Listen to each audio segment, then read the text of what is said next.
Bienvenue dans l'Africa Newsroom, votre émission de débat et d'analyse. Le dossier du jour sera consacré aux travailleurs immigrés en Guinée équatoriale. Et au sommaire également de cette émission, Karim Wade a été condamné à 6 ans de prison ferme par la CREI. Le PDS maintient pourtant sa candidature pour la prochaine élection présidentielle. Au Sud-Soudan, les élections ont été reportées. Salva Kiir reste à la tête du pays pour 3 nouvelles années. Et en troisième partie, nous parlerons de Boko Haram et de ses enfants victimes du groupe terroriste. Puis nous évoquerons l'économie du Mali, une économie en berne depuis la crise de 2012, mais qui tente tant bien que mal de se relever. Ils sont avec nous tout au long de cette émission pour en parler. Notre invité est historien Hamzat Boukari. Monsieur Boukari, bienvenue. Merci beaucoup pour l'invitation. Et nos éditorialistes, bien évidemment, Gratien Roukindikiza. Gratien, merci d'être avec nous. Merci Amira, bonsoir à tous.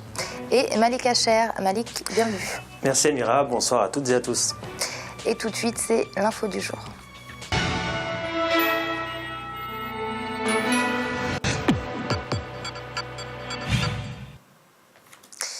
Karim Wade, candidat du PDS, le Parti démocratique sénégalais, malgré sa condamnation à 6 ans de prison ferme par la CREI, la Cour de répression de l'enrichissement illicite. Les militants du PDS ont en effet décidé de s'unir derrière sa candidature pour la prochaine élection présidentielle. Aminata Diak. Karim Wade reste le candidat du Parti démocratique sénégalais à la présidentielle de 2017. Sa condamnation à 6 ans d'emprisonnement ferme assortie d'une amende de 138 milliards de francs CFA par la Cour de répression de l'enrichissement illicite n'y change rien. Selon ses partisans, pour le moment, aucune candidature alternative ne s'impose chez les libéraux. Karim Wade n'est pas hors jeu. La procédure judiciaire n'est pas épuisée. Parallèlement, le combat politique va se poursuivre. Rien ne peut empêcher Karim d'être candidat. Nous quitterons Rebeuss pour le palais, à l'instar de ce qui s'est passé en Afrique du Sud. Pour Serine Bakendia, l'ancien ministre a été démocratiquement choisi par les militants. Il appelle ainsi à la mobilisation derrière sa candidature. Il n'y a pas de plan B. Mais je dois dire que ma position, moi, n'a jamais varié. Ma préférence, c'est d'avoir un candidat de tout le camp libéral. Mais comme on dit, si on n'a pas ce que l'on veut, on se contente de ce que l'on a. S'il faut avoir un candidat du PDS, bien entendu, ce candidat du PDS a été choisi, donc Karim Wade ne perd pas ses droits civiques. Donc il est encore électeur, il est éligible. Étant déjà investi par le parti, rien ne s'oppose à ce qu'il soit le candidat, et il le sera, Inch'Allah, le candidat du parti. Et si la situation perdue, c'est du fond de sa cellule qu'il va battre campagne et gagner l'élection présidentielle. C'est la raison pour laquelle j'appelle encore tous les libéraux à faire l'unité autour de l'essentiel. Le verdict du procès de Karim Wade et de ses co-accusés annoncé par la CREI ce lundi 23 mars avait suscité l'incompréhension au sein du Parti démocratique sénégalais. Sa défense a saisi la Cour suprême, tandis que son père, l'ex-président Abdoulaye Wade, a appelé ses partisans à un rassemblement ce vendredi 27 mars à la place de l'Obélisque de Dakar pour faire une déclaration sur le verdict. Monsieur Boukari, avant de parler peut-être de cette détermination du PDS à conserver la candidature de Karim Wade, peut-être un mot sur le verdict de la CREI ? Eh bien, écoutez, je pense que de toute manière, on savait que l'affaire était en partie politique, donc le verdict, on l'attendait. La peine de condamnation et l'amende est particulièrement lourde. Je crois qu'il y avait des réquisitoires qui étaient plus sévères en même temps, donc je pense que l'affaire n'est pas terminée.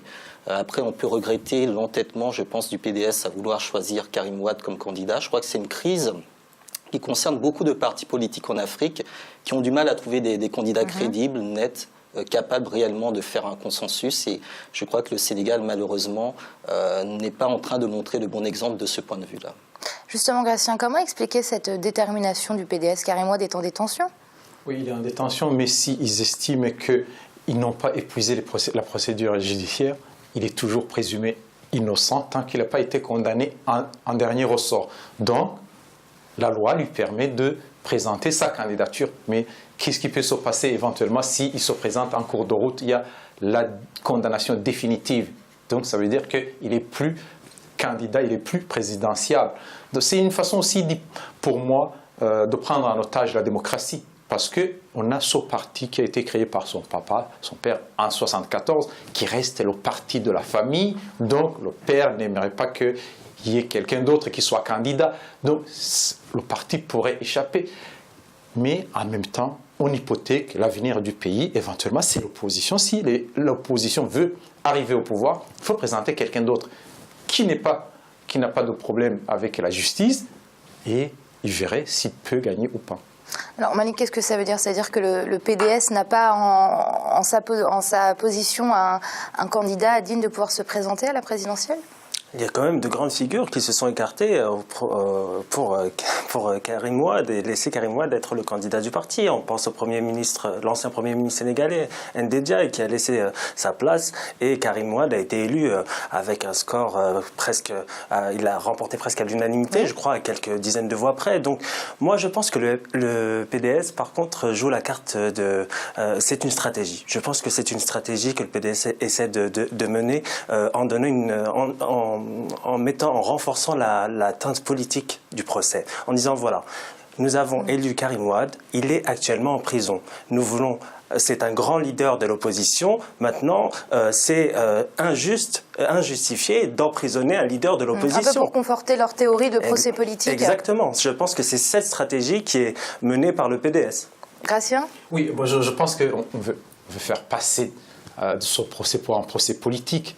L'erreur, je pense, commise par le président Macky Sall, c'est d'avoir confié ce procès à une cour spéciale. Il aurait pu confier ce procès à une cour, à un tribunal normal, pour que vraiment ça soit des juges qui sont des juges qui étaient là, qui font des procès normalement, pour que tout le monde dise voilà un procès qui a été fait dans les règles et il y a eu faute, donc il y a punition. Et aujourd'hui, on se focalise sur un procès politique, alors qu'éventuellement il est condamnable. Peut-être qu'il est condamnable, peut-être qu'il n'est pas condamnable, mais en réalité, on ne doit pas exclure, disons, sa faute ou son innocence. Malik, vous vouliez intervenir? Oui, je suis d'accord avec Grassin, c'est du pain béni pour le PDS, parce que la juridiction l'a créée est critiquée de toutes parts. Elle a même été critiquée par la Fédération internationale des droits de l'homme, donc c'est du pain béni. Parce que son verdict n'est pas susceptible d'appel. Exactement. Donc c'est une institution qui a été réactivée comme ça, la va-vite, et qui date quand même de 1980, qui a été remis au goût du jour par, je suis désolé d'emprunter ce terme, mais par le président Macky Sall. Donc toute la connotation politique, elle est là et elle restera. Et je pense que pendant les semaines à venir, il y aura le climat politique va se tendre au Sénégal. Je pense que les partisans de Karim Wade sont très nombreux et vont manifester, vont faire pression. Et n'oublions pas qu'il y a aussi cette question du référendum qui va être posée bientôt pour savoir si si le mandat présidentiel va être passé de 7 à 5 ans. Donc il faut être très attentif à ce qui va se passer par la suite.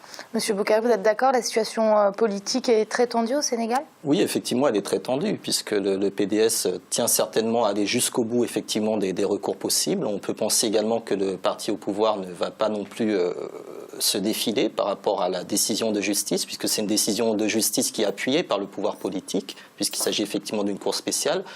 Donc les semaines à venir seront effectivement tendues, vu qu'apparemment le PDS compte passer par la rue. Donc un appel à manifester qui devrait... un meeting le 27 mars. Effectivement, un meeting le 27 mars qui devrait durcir la situation. Et le mandat du président sud-soudanais Salva Kiir, qui devait théoriquement s'achever en juillet 2015, a été prolongé par le Parlement ce mardi 24 mars de 3 ans. La tenue d'élections libres et transparentes apparaît en effet impossible pour l'Assemblée nationale au vu du conflit qui perdure dans le pays, nous vous le rappelons, depuis décembre 2013. Le point tout de suite avec Aminata Diak. Sud-Soudan, l'Assemblée nationale a décidé ce mardi 24 mars de prolonger jusqu'au 9 juillet 2018 le mandat du président Salva Kiir. Son mandat est ainsi prolongé de 3 ans. 264 députés des 270 qui avaient pris part à la session ont voté pour la prolongation du mandat présidentiel. Le projet d'amendement de la Constitution de la transition de 2015 a été adopté à plus des 2/3 de la majorité. L'objectif est de donner une chance à la paix et de nous préparer à organiser des élections libre et juste. Pour les rebelles, la prolongation du mandat présidentiel est un prétexte pour maintenir le chef de l'État au pouvoir. Certains spécialistes, quant à eux, pensent qu'il fallait organiser ces élections et poursuivre par la suite le processus de paix. Il n'y a pas de bonne solution dans la situation où se trouve aujourd'hui le Soudan du Sud. On peut dire d'une part que dans la mesure où les conditions, notamment de sécurité, ne sont pas réalisées pour effectuer les élections, il conviendrait de repousser, mais si on choisit cette solution-là, on repousserait indéfiniment, puisque aujourd'hui, il n'y a pas de perspective de paix immédiate au Soudan du Sud, de sorte que l'autre solution, l'autre option peut également être soutenue, qui est de considérer que l'une des raisons du conflit actuel actuel tient dans le régime en place et qu'il n'y a pas de raison particulière de repousser et qu'il conviendrait de faire les élections comme étant la première pierre d'un processus de désengagement militaire et ensuite de pacification. Le Sud-Soudan devait organiser des élections générales le 29 juillet 2015, mais cette échéance ne sera pas respectée à cause du conflit en cours dans le pays et qui a été déclenché après le coup d'État manqué de décembre 2013. Ce scrutin devait être le premier organisé dans ce jeune État depuis son indépendance en 2011. Alors Malik, c'est assez délicat de se positionner. Il y a deux écoles qui s'opposent. La première qui plaide pour le report des élections vu de la situation sécuritaire, et puis l'autre école qui plaide justement pour le maintien de ces élections. Comment vous positionnez-vous ? La situation au Sud-Soudan est figée, c'est difficile. Effectivement, organiser une élection présidentielle maintenant, enfin dans les quelques semaines qui suivent, c'est très difficile, c'est voire quasi impossible. L'insécurité est telle qu'on ne peut pas organiser une élection présidentielle. Et le prolongement en même temps du mandat de Salva Kiir. Quand on sait que la base du conflit, c'est une lutte de pouvoir, le maintenir encore 3 ans. Exactement, c'est inextricable comme situation, c'est très difficile. Les tenants et les aboutissants de ce conflit sont peu clairs. L'IGAD, l'autorité intergouvernementale pour le développement de l'Afrique de l'Est, a essayé vraiment de mettre un terme au conflit. Il y a eu 7 sommets, 7 fois le cessez-le-feu a été rompu. C'est quand même une situation très difficile, très complexe. C'est difficile de s'exprimer sur cette situation parce qu'il y a des enjeux qu'on ne maîtrise pas forcément, nous, ici. Alors, Gratien et vous ? Oui. Un report ou... Pour moi, la question qui se pose, ce n'est ni pour le report ni le maintien, mais c'est pourquoi ils en arrivent à cette situation. Il y a eu beaucoup de négociations, Malik vient de le dire. Est-ce que finalement, on n'aurait pas pu laisser filer les négociations pour qu'il n'y ait pas de solution, pour qu'il n'y ait pas d'élection justement? Parce que Salva Kiir, il sait bien qu'au niveau du pays, sa popularité, il n'en a pas beaucoup. Il y a la mauvaise gestion du pays, il y a beaucoup de problèmes, à part la guerre, tout ce qui se passe. Donc, ce qui peut expliquer aussi que politiquement, il peut essayer de jouer, de prolonger, de ne pas négocier, d'arriver à un consensus. Mais ça joue en faveur de la paix ou pas, ce maintien de 3 ans encore à la tête du pays? Ce n'est pas du tout mais en faveur de la paix, parce qu'on voit mal comment il va négocier entre-temps. Qu'est-ce qu'il va négocier? Il va négocier le délai, il va négocier avec quoi? Avec qui? Alors qu'est-ce qu'il fallait faire? Aller aux élections? Non, ce qu'il fallait faire, il fallait d'abord conclure un accord, essayer de céder. Tout politicien doit céder. Le problème de cette guerre au Sud-Soudan, c'est que personne ne cède. C'est pas seulement que personne ne cède. Je vais parler militairement, c'est que personne ne gagne, personne ne perd. Tout le monde, aujourd'hui, on occupe la position, on arrive, on prend quelques 10 km, aujourd'hui, on les perd. Donc, on est dans le statu quo militaire qui complique aussi l'aspect politique, parce que les politiciens négocient quand, sur le terrain, on avance, il y a un qui perd, un autre qui gagne, ou un qui peut espérer perdre ou gagner. On a 2 personnes qui ont le statu quo. Et du coup, on peut dire que si dans 3 ans, il n'y a pas d'élection, il n'y a pas de signature de paix, donc Salva Kiir, il va rester au pouvoir 10 ans, 20 ans, combien d'années? Oui, c'est ça le problème. Oui, monsieur Boukari, comme le disait Malik et Gratien, on a vraiment une situation figée, bloquée. Qu'est-ce qu'il faut faire aujourd'hui?